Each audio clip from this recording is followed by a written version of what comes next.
Yes, hello. We are live on the Dynasty Hotseat, the only Dynasty show out there that is a certified inferno. And riding solo this week, the Week 14 preview.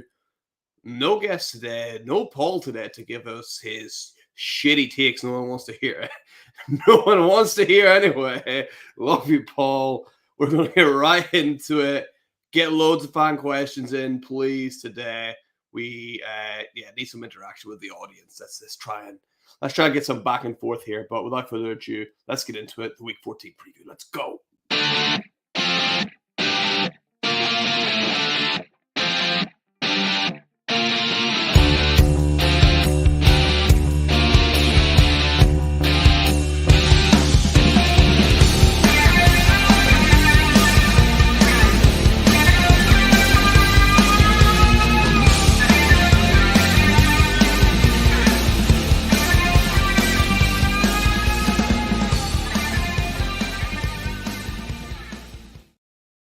Yes, here we are. We are live, ready to chat a little bit about Week 14 in Dynasty Fantasy Football. This will be a little bit of a shorter show, obviously. We have less back and forth between myself and Paul or whoever else is on here. But we're still going to get into it. We're still going to get into the meaty topics of this week. And first of all, welcome if you are new here or if you are a returning viewer. Thank you so much for coming to join. If you could be so kind as to hit that like and that subscribe button as well, you know that helps out absolutely everybody. We've been on the tear lately. We've gained a lot of subscribers, so hopefully we can keep that number ticking up. So we're going to dive right into it. Week 14, two main topics to cover because we're right around the corner from playoffs. I mean, most people playoffs will be next week. So the two main topics that I want to kind of discuss here are one, shit, I missed the playoffs and I really thought I was going to make them. And two, oh, I accidentally made the playoffs, right? Because both those things are happening as we speak right now. There are teams out there that really expected to make the playoffs that did not make the playoffs. And there are teams out there that really expected not to make the playoffs, but here they are, one win away. So it's all about how do you balance that and what should you do if you are a team in one of those situations. So we'll cover that. Then we'll cover a little bit of the matchups that are coming up this week. We'll get to any questions in the chat as well and answer anyone. If you are currently watching over on Twitter, over on X, can't see your questions, unfortunately. You got to ask them over in the chat in YouTube. I can see them right there. Easy to see. So if you have a question, please post it in there and I'll get to it as soon as I can. But let's roll into topic number one. Let's start off with the bad news, right? It's the, oh shit, I missed the playoffs. And I really thought I should have got there. What do you do? Okay. I mean, the main thing is you got to ask yourself, how did this happen? Okay. The first place you start is you start with, what was your maximum points for versus what is your actual points for? Because if there's a huge discrepancy there, you probably need to do a better job of looking at your lineups, deciding who should be playing, and maybe not just fielding the same team every week. That could be an issue. If you're just fielding the same team every single week and not making nuanced changes on a matchup basis, then that could be slowing you down a little bit, right? Especially in your flex spots. I mean, some of the team will obviously ride itself, but for you to be a good manager, you're going to need to make changes on a weekly basis. So that could be holding you back. The second thing you want to check probably is your IR, right? If you've just been super unlucky, there is also a cause for that, right?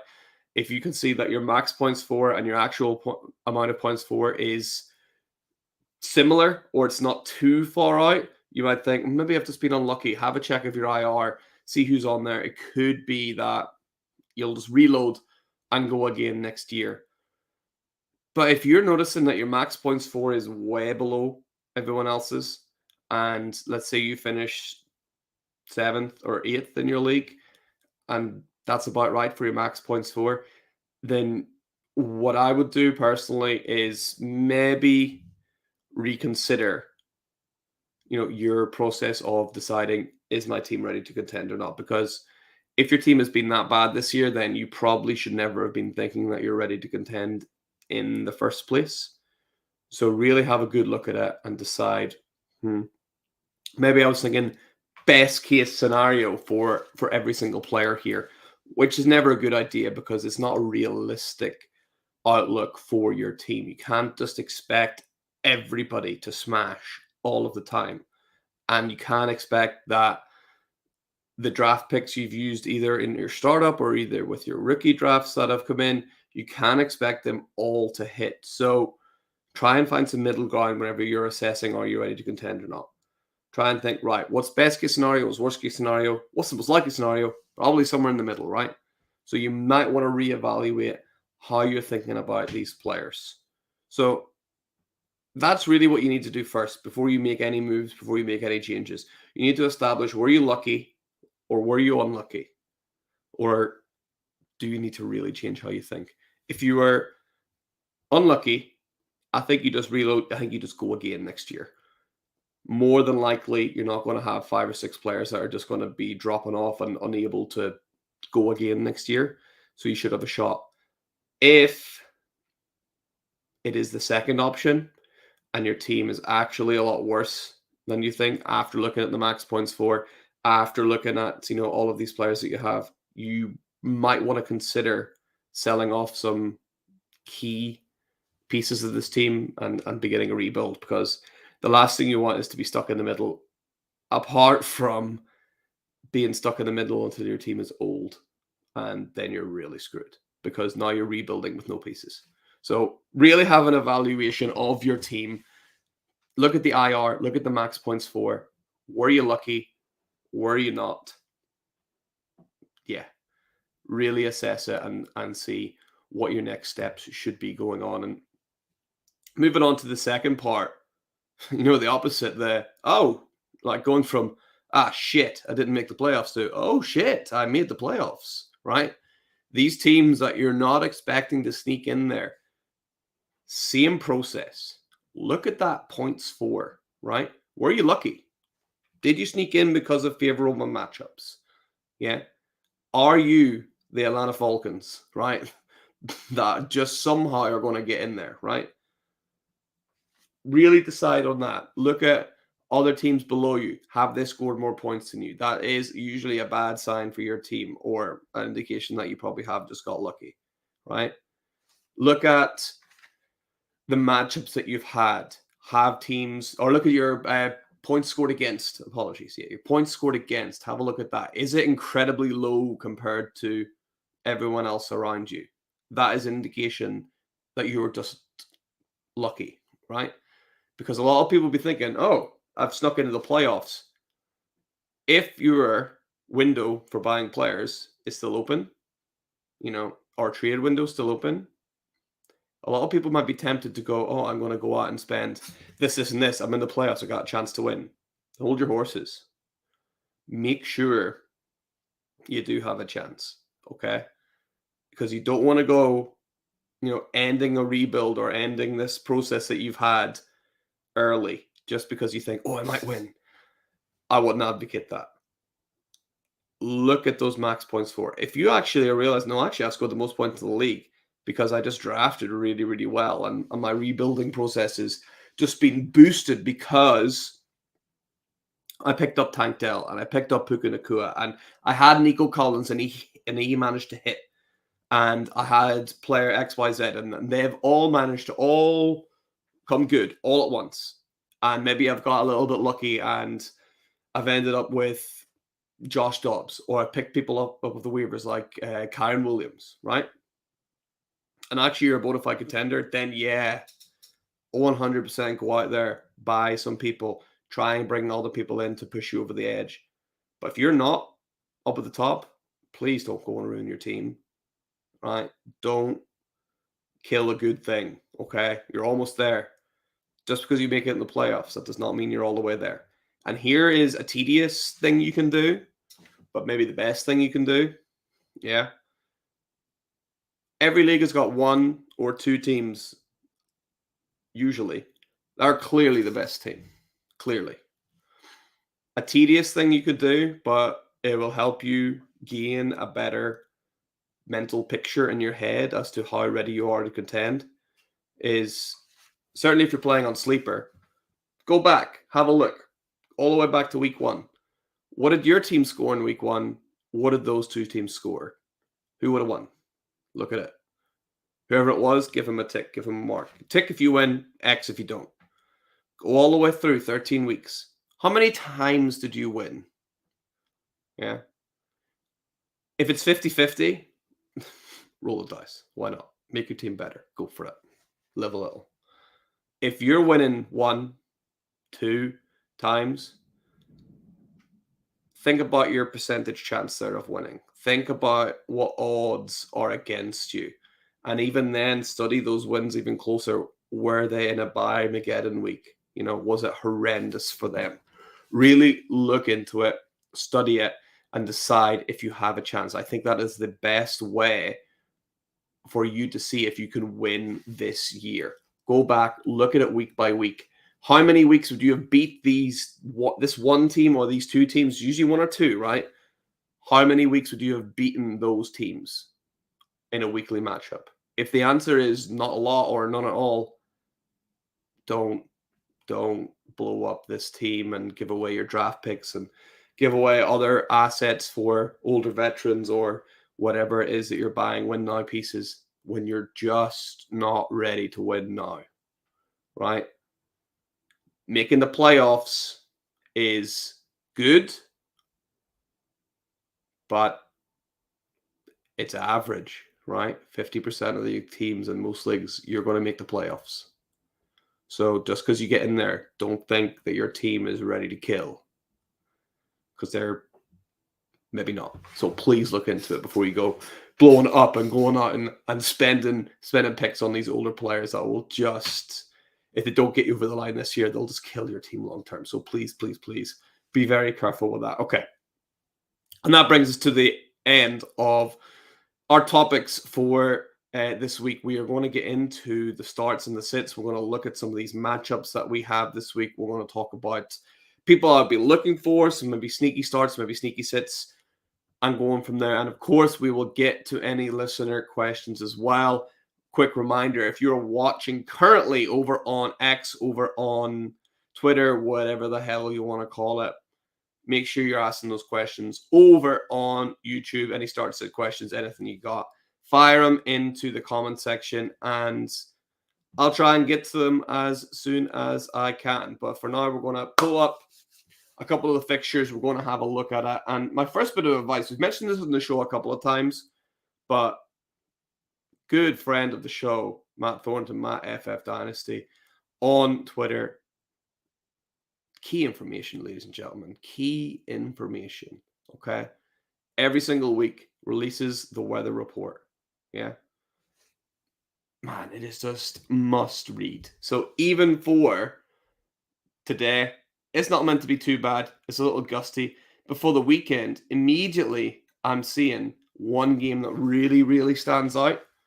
And that game is the Rams against the Baltimore Ravens.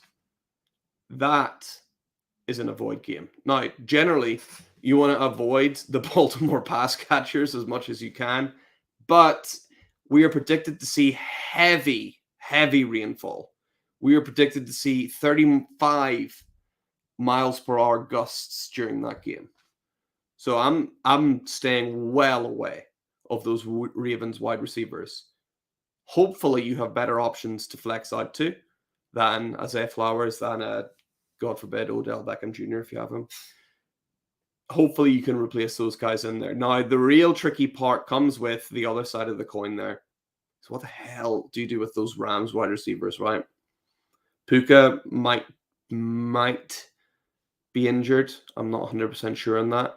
One of my top players for DFS this week was going to be Tutu Atwell. It's not anymore. Yeah. Even though I love that matchup, I love the situation he was going to be in with Puka out and Cooper Kupp having these injury options. That weather report, the heavy rainfall, the heavy wind, that scares me. I'm pivoting. I'm looking Kyron Williams. I'm looking Gus Edwards. In the pouring rain and the mud, that's Gus Edwards territory. That is what I'm looking for. Not much else. So I think looking at Matt's weather reports and deciding, is this a game that I want to avoid? That's usually where I start, to be honest. That's my process. That's where I go from. I'll start there. I'll think, right, reminder, when I'm setting my lineups tonight, right, after this podcast is when I do it. So I'm ready for the Thursday night games, getting those later windows in the flex spots, etc., etc. That's where I start. I start with Matt's weather report. And that is a game I've got headlined. Yeah. All the ones he's put in here, mostly just chances of rain. Yeah, like Houston, New York Jets, some chances of rain. Same with Jacksonville, Cleveland, a couple of games. I'll double check in again on Sunday though, and I'll make sure that I'm really happy with my lineups. Because traditionally, this weather report really helps, right? Traditionally, in the pouring rain, wide receivers play worse and running backs play better. Because teams are going to lean on that skill set. So I suggest you do it too if you're listening, right? Next up, we'll have a look at the other matchups. And again, remember, any questions, fire them into this chat. I'll get to them right after this segment. That'll be absolutely great. I mean, let's look at tonight's matchup. And I mean, like, do we have to do this, right? Do we have to have this match tonight? The Patriots and the Steelers. I mean, it's just, I think Kenny Pickett's out, right? The Patriots don't have a quarterback anyway. This could be an atrocious game. I mean, just give me Zeke Elliott here, right? I mean, I don't really love anyone else. Najee Harris is injured. Zeke Elliott, Jalen Warren. Are those the only two fantasy relevant people on here? I love me some Deontay Johnson, but I don't know what the hell's going to happen. Don't know who's going to be throwing the ball. Mitch Trubisky. Traditionally, did they do well together? Maybe. I can't tell you. If I'm going to have to start any players from this game, just give me Zeke. Just give me Jalen Warren. If you play defenses, yeah, either of them. This is probably going to be a low-scoring game. And it's Thursday Night Football, which has just sucked all year. So, yeah, give me the defenses if you play a DST. Give me the running backs as well. Other than that, I don't trust any people throwing the ball here. I don't really trust anyone catching the ball either. So that is where I would lean with that matchup. Ravens, Rams, we already spoke about. Jets, Texans, that's a hell of a fun game, right? It's a hell of a fun game. Nico Collins, big play here, right? With Tank Dell out, Nico Collins could be a big play here. Look out a little bit. A guy that I liked pre-draft. I'm not sure what his role is going to be. But the Texans drafted Xavier Hutchinson. And Xavier Hutchinson could potentially come in and find himself a little role here. So that could be a really interesting little play here. Probably you're going to be absolutely desperate to play someone like Xavier Hutchinson. But if you have him on your roster and you're absolutely desperate, it could be a sneaky play. There are other guys like Noah Brown in there. There are other guys, obviously, like Robert Woods in there as well for the Texans. Someone's going to have to step up in the absence of Tank Dell. It's almost more than likely going to be Nico Collins. That gets just those extra boost on it. But yeah, just keep an eye out for those other guys. Even if Hutchinson's out there on a waiver wire, could be worth picking up. Could be worth picking up for sure.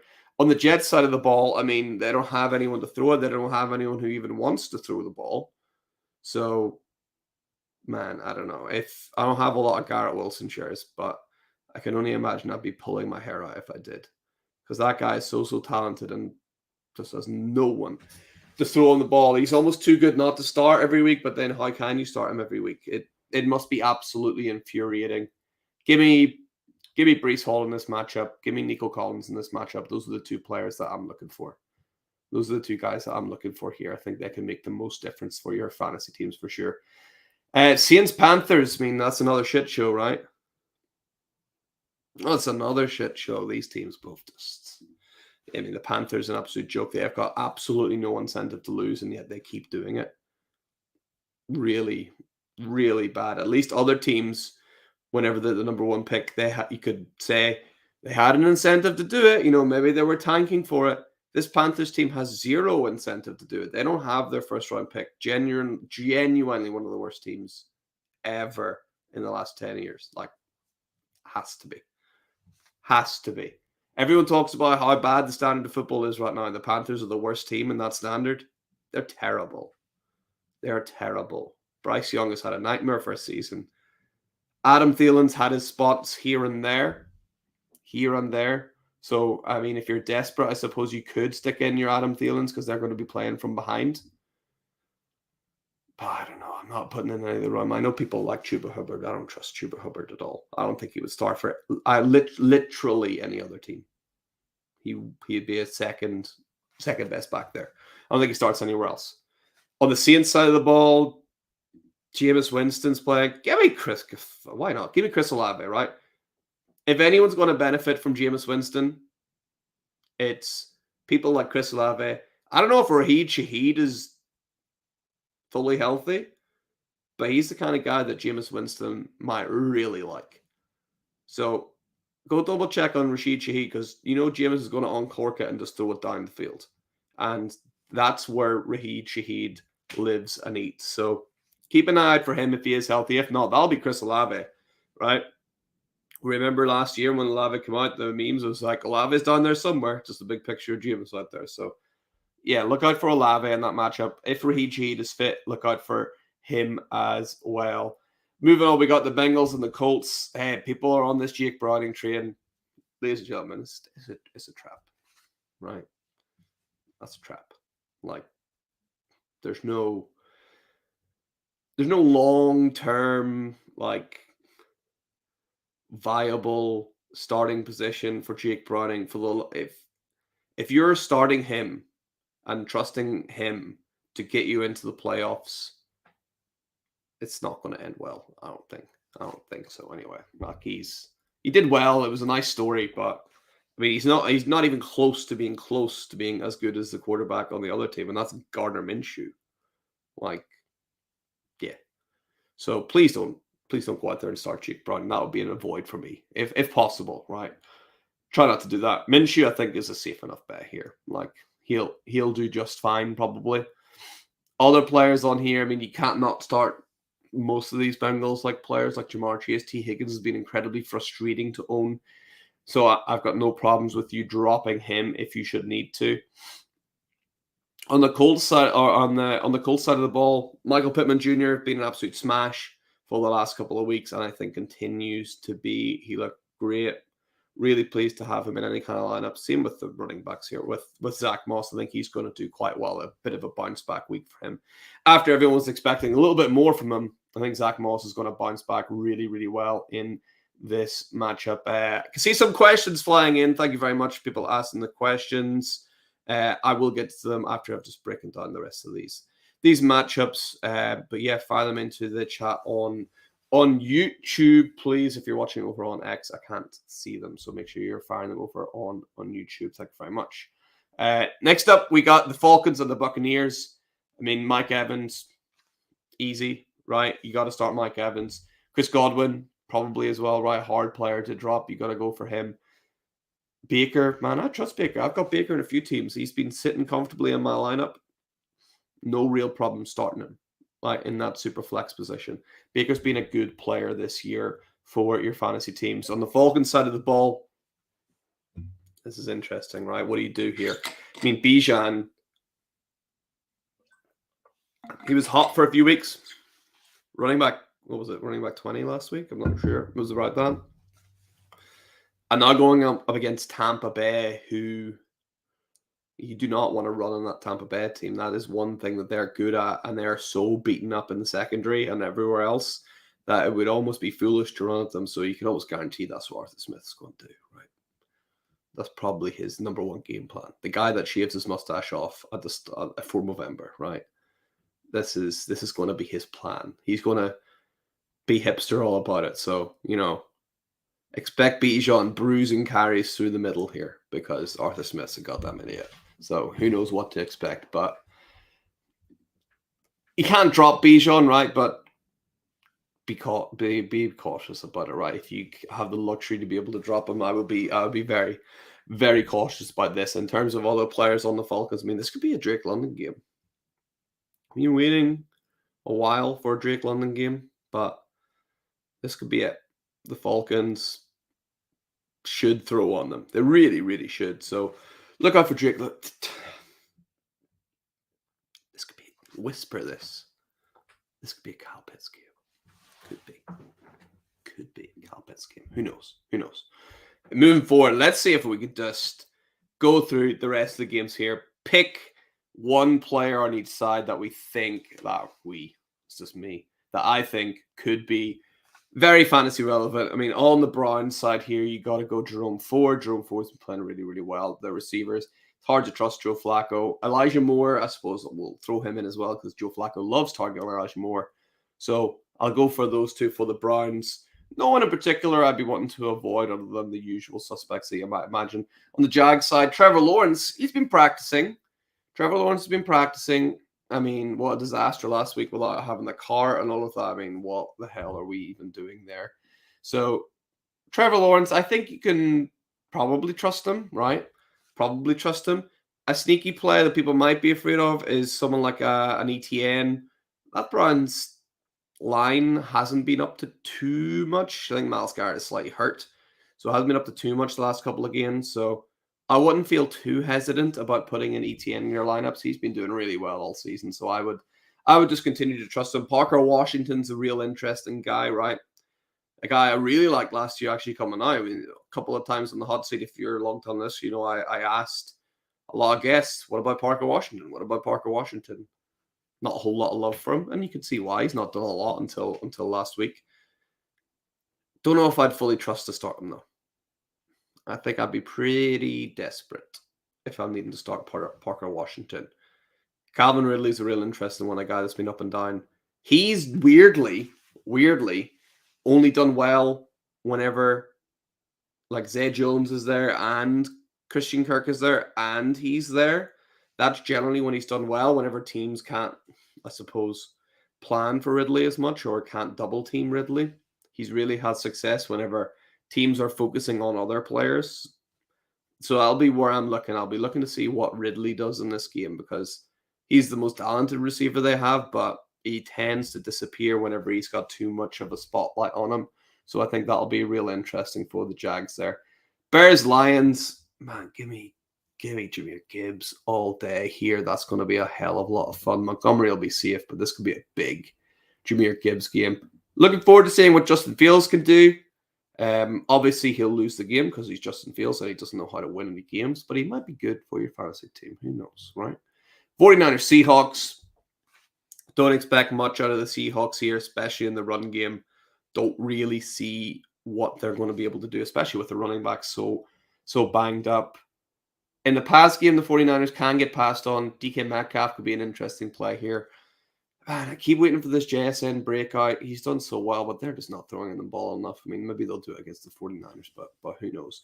In terms of the 49ers, hell, you got to start all of them, don't you? You got to start Purdy, you got to start Deebo, you got to start Ayuk, you got to start McCaffrey, you got to start Kittle. Two of them are going to let you down. That's just the way it is with the 49ers, unfortunately. But you can't not start them because you're going to kick yourself because you know for a fact the person you don't start, they're the ones who are going to go off, right? How many people out there didn't start Deebo against the Eagles? A hell of a lot, I bet, right? So, yeah, whatever one you don't start, you know that's the one that's going to explode. So, yeah, you just got to start them all. You just got to. Raiders, Vikings, Justin Jefferson, return of the king. Can't wait. This is going to be a high-scoring game, I think, because the Vikings got defend to save their life. So this could be a real interesting game. Love Josh Jacobs here. Love Justin Jefferson here, obviously. Sneakily, could be a good Jordan Addison game as well. Jefferson's going to get a lot of attention. Jordan Addison, you know, being so used to all this other attention here, or TJ Hawkinson, or someone else, right? Jefferson's going to get all the attention. Could be an interesting game for that number 2 receiver, whoever it might be. On the Raiders side, yeah, Devontae Adams traditionally goes out there, bullies the Vikings. He's done it his entire career. Give me Devontae Adams as well in this game. I think that'll be a lot of fun. Chargers, Broncos.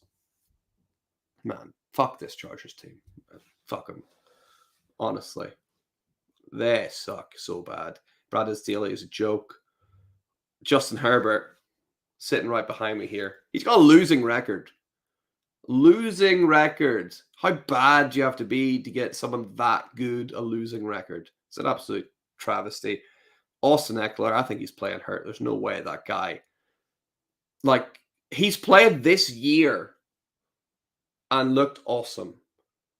And a couple of weeks later, people are like, oh, his age is caught up to him. No, that's literally, no, that's not how it works. You don't get old overnight. You don't look great one week and then all of a sudden you're 5 yards slower. He's clearly hurt. Clearly injured. They brought him back too soon from whatever injury they've had. So I'm still happy to start Austin Eckler each week, hoping that he's just returning to fitness. And hopefully, come the fantasy playoffs, he'll return to the status that we know him as. Because, no, you don't lose 5 yards of pace overnight. It's, yeah, something's happened there with him. Because even just look at the start of the year, he came back, he was brilliant. He exploded. He was great. He came back from injury, same thing. He had that 1-2 weeks where he was really good. And this has been the last 4 weeks or 3 weeks that something's been up. So he's playing hurt. He's not suddenly got old, right? He's a 28-year-old running back who didn't play for the first couple of years and has barely taken a big hit in his career. He's playing hurt, like almost certainly. So I'm going to continue to trust Austin Eckler with that thought process. On the Broncos side, man, Russell Wilson's a safe play. You can play Russell Wilson most weeks here. The Chargers can't defend, so I'm happy playing Russell Wilson. Courtland Sutton's been a good link-up with him. I'm happy going with Courtland Sutton as well. Jerry Jeudy, who knows what the hell's going on with him. But yeah, those are the guys that I'd be looking to target in that matchup. Chiefs-Bills going to be an absolute shootout. Don't know if you can really trust any Chiefs receiver outside of Rashee Rice. I think you start Rashee Rice fairly confidently. I think you start, obviously, Travis Kelce, you start Patrick Mahomes, you start Isaiah Pacheco probably as well. On the Bills side, you're looking at Dalton Kincaid happily. Stephon Diggs probably, right, even though he's had his troubles, you got to start him. Gabe Davis is an interesting one. This could be a big Gabe Davis game as well. He does tend to turn up in the big games and score a couple of touchdowns. So if you're desperate, if you need a win and you're predicted to lose by quite a bit, this could be a time where you throw a Gabe Davis in your flex spot and you cross your fingers and you hope for the best. Because this could be a game for him. Absolutely. Cowboys, Eagles, that's going to be awesome. Can't wait for that. I mean, start everybody. That's going to be a shootout. Start everybody. Anyone you can, get them in. Because that's going to be a fun game. Giants, Packers. Man, the Packers are good. That's going to be tricky to decide who's the pass catcher there. Do you start Dobbs? Do you start Reed? Big Reed guy. I prefer him a little bit more. So I think I'll be happy starting Reed. Happy starting Jordan Love for sure. On the Giants side, nobody. I take one, right? Don't give me anyone else. Don't want to touch them. They're trash. They're real bad. And then Dolphins, Titans. You know what to do with the Dolphins, right? You can't drop these guys. Unbelievable. Titans. A couple of Titans players, yeah. You'll probably start DeAndre Hopkins, right? Derrick Henry, probably, right? Maybe Tajay Spears in the flex, maybe. Not 100% sure, though. So there's a couple of guys at the Dolphins that you could certainly go for. And that brings us, I think, to... Yeah, that brings us to the end of those matchups for this week.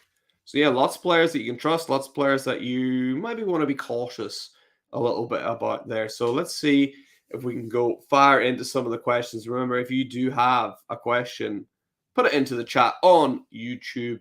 Can't quite see it over on X. So if you're on YouTube right now, let's type in a question. I can see one right here from my main man himself. It's Phil.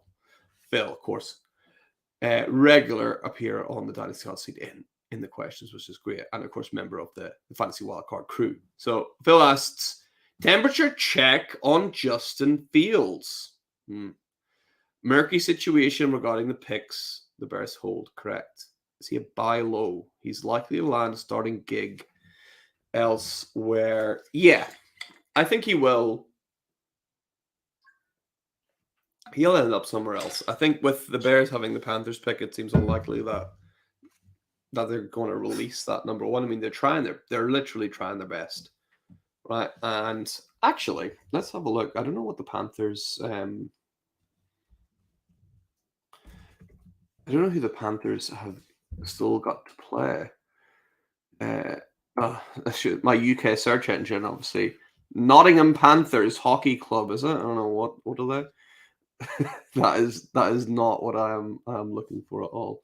Carolina Panthers. Carolina Panthers. Let's see who they got left to play. So they're playing the Saints, as we talked about. They're going to play the Falcons, so they'll lose to the Saints probably. They'll lose to the Falcons probably. Then they got the Packers, which they'll lose. The Jags, which they'll lose, and the Buccaneers, which they'll lose. So they're probably going to lose every game.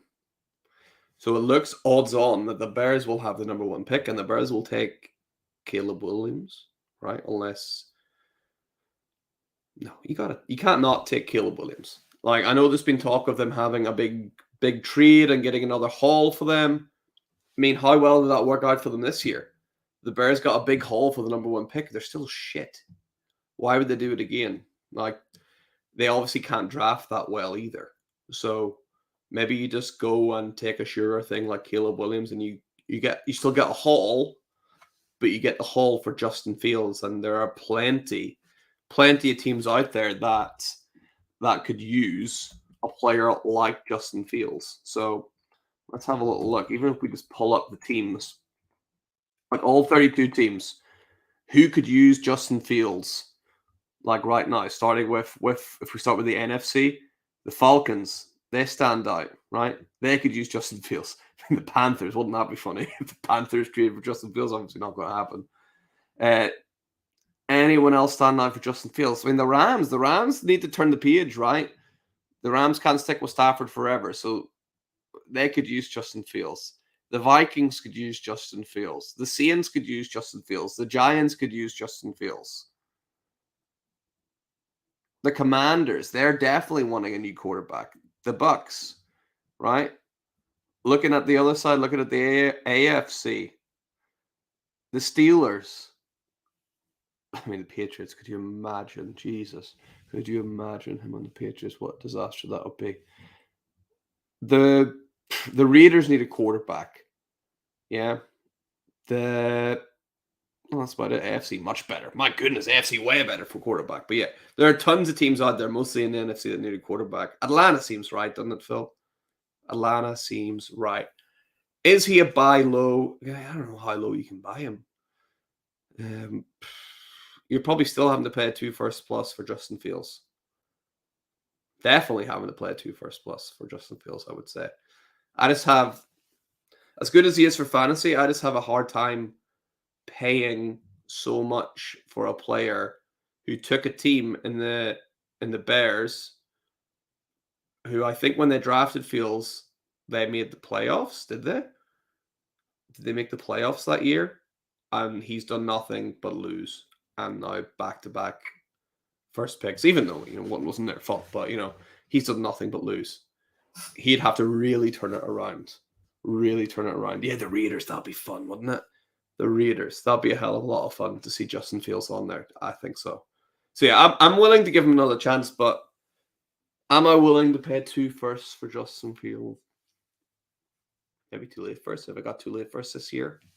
Yeah, but I don't know. I've never been a big Fields believer, so I'd have to wait and see. I think with him, yeah. And guys, those are the only questions. Very sadly, usually we're absolutely littered with more questions from the chat, but we just got those two in from Phil, and that brings us to the end of the show. Hopefully, I didn't ramble on too much, and some of this made some kind of coherent sense. Hoping we'll have Paul back on next week whenever we're looking at week number 15. Thank you so much for joining me today, everybody, and taking in all of the absolute bullshit that I was sprouting. If you haven't already, make sure you've hit the like button. Make sure you've hit the subscribe button too. Really does help with the channel. I think we're like one away from 350. That'd be quite cool if we get up to 350, then push on at 400 and 500 from there. So if you're new here and you haven't yet, let's hit that magic 350 mark. That'd be great. So thanks for joining. Good luck, everybody, in week number 14. And remember, for anything Dynasty you need to know, keep it locked on the Certified Inferno. see you next week.